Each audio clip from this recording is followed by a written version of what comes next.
Hello everyone, my name is Sahil Kumar Malia. I am a certified personal trainer from K11 Academy. और आप सब देख रहे हैं the lit PT daily blogs. After 2 years मैं अपनी फिटनेस जर्नी फिर से शुरू कर रहा हूँ और इस बार मैंने डिसाइड किया कि सब कुछ बाय ब्लॉग्स किया जाए, एक लाइव प्लेटफॉर्म से। 2 साल तक फिटनेस और अपने प्रोफेशन से दूर रहने के बाद आज फर्स्ट डे है मेरा फिटनेस जर्नी का। इस ब्लॉग में जो एक्सरसाइजेज मैं परफॉर्म कर रहा हूँ ये है मेरा वार्म अप, जिसे मोबिलिटी ड्रिल्स कहा जाता है। वार्म अप में मेरा टारगेट रहता है बॉटम टू टॉप तक बॉडी के हर जॉइंट्स की मूवमेंट करना। ऐसा मैं इसलिए करता हूँ ताकि बॉडी साइनोवियल फ्लूइड क्रिएट कर सके, which makes my joint lubricant and keep my body safe from injury while performing under the weight. Every joint movement हमें 15 से 20 टाइम्स तक करनी चाहिए और इस बात का ध्यान रखना चाहिए कि 20th मूवमेंट तक आते आते ते जॉइंट्स अपनी रेंज फुल्ली अचीव कर सकें। ये आपके वर्कआउट को बेहतर बनाते हैं और चोटों से बचाते हैं, खासकर जब आप फिटनेस जर्नी रीस्टार्ट कर रहे हैं। मसल सोरनेस घटती है, रिकवरी तेज होती है और पोस्चर सुधरता है। ब्रीथिंग प्रोसेस हमें नॉर्मल रखना चाहिए। मेरे कैरियर में मैंने ये बात नोटिस की है कि लोग जिम आते हैं और वार्म अप के नाम पर या तो ट्रेडमिल पर 5 मिनट भागते हैं या फिर 2-4 जॉइंट्स को भी इन प्रॉपर वे में हिलाकर अपनी एक्सरसाइज स्टार्ट करने लग जाते हैं। कई तो स्ट्रेचिंग परफॉर्म करने लग जाते हैं वार्म अप में। 2026 में जहां मोस्टली हर किसी के पास स्मार्टफोन है जिससे वो सेल्फ रिसर्च कर सकते हैं कि वार्म अप कैसे करना चाहिए और क्या क्या बेनिफिट्स होते हैं वार्म अप के, लेकिन फिर भी लोग पता नहीं क्यों गलती पे गलतियां करते ही रहते हैं। प्रॉपर वार्म अप आपके वर्कआउट का एसेंशियल पार्ट होना चाहिए, ना कि कोई फॉर्मेलिटी। इसे आपको हल्के में नहीं लेना चाहिए। मैं अपनी बात करूं तो मेरे एंकल जॉइंट की मोबिलाइजेशन बहुत कम है, जिससे मुझे स्क्वाट्स करने में काफ़ी अनबैलेंसिंग फेस करनी पड़ती है। बॉडी के मोस्टली जॉइंट्स अपना range of motion mobility drills की हेल्प से अचीव कर लेते हैं, पर कई जॉइंट्स ऐसे भी होते हैं जिन्हें सालों भी लग जाते हैं proper range of motion achieve करने में।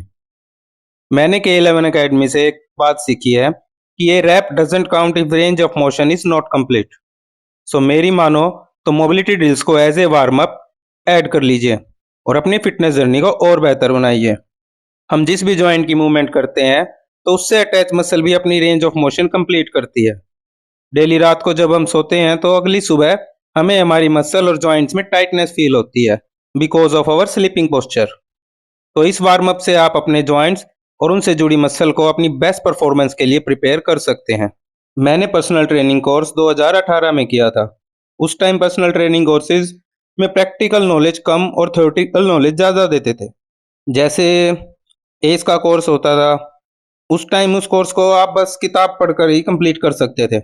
यहाँ मैं अपने principal late mister Kaizad Kapadia का एहसान मानता हूँ कि वो पीटी कोर्स इंडिया में लेकर आए और वो प्रैक्टिकल नॉलेज दी जिसकी मुझे तो बहुत ज़्यादा ज़रूरत थी। पीटी कोर्स से पहले मैं खुद बहुत गलतियाँ ऐसी करता था जिससे मेरी फिटनेस आगे बढ़ ही नहीं रही थी, बट उनकी प्रैक्टिकल नॉलेज को मैंने खुद पर अप्लाई किया तो बॉडी में चेंज भी आया और मुझ में एक अलग ही लेवल का कॉन्फिडेंस भी क्रिएट हुआ। वो एक ज़बरदस्त मोटिवेशनल पर्सनैलिटी थे और अपने स्टूडेंट्स की मदद के लिए हमेशा रेडी रहते थे। उनका बनाया कोर्स मुझे इतना अच्छा और हेल्पफुल लगा कि एक बार सर्टिफिकेशन लेने के बाद भी सिर्फ प्रैक्टिकल नॉलेज लेने के लिए मैंने दोबारा पीटी कोर्स अप्लाई किया। मैं हरियाणा के रोहतक शहर का रहने वाला हूँ और पर्सनल एक्सपीरियंस से मैंने ये महसूस किया है कि हरियाणा में रहने वाली पॉपुलेशन को एक गॉड गिफ्ट एडवांटेज है, जो कि मैं कह सकता हूँ कि जेनेटिक एडवांटेज है। पर जब यूथ को मिसलीड होते हुए देखता हूँ तो एक पल के लिए उदास भी होता हूँ कि गॉड गिफ्ट एडवांटेज होने के बावजूद पॉपुलेशन का मेजोरिटी हिस्सा इस बेनिफिट से दूर रहता है। पर अगले ही पल एक मोटिवेशन भी मिलती है कि मेरे पास यहाँ पर काम ही काम है करने को। हरियाणा की पॉपुलेशन का डेयरी प्रोडक्ट्स को डाइजेस्ट करने लायक डाइजेस्टिव सिस्टम बेमिसाल है। जेनेटिकली एडवांटेज होना और डाइजेस्टिव सिस्टम बेटर होने के बावजूद पॉपुलेशन लैक ऑफ नॉलेज की वजह से अपनी बॉडी की पीक स्ट्रेंथ को अचीव नहीं कर पाती है।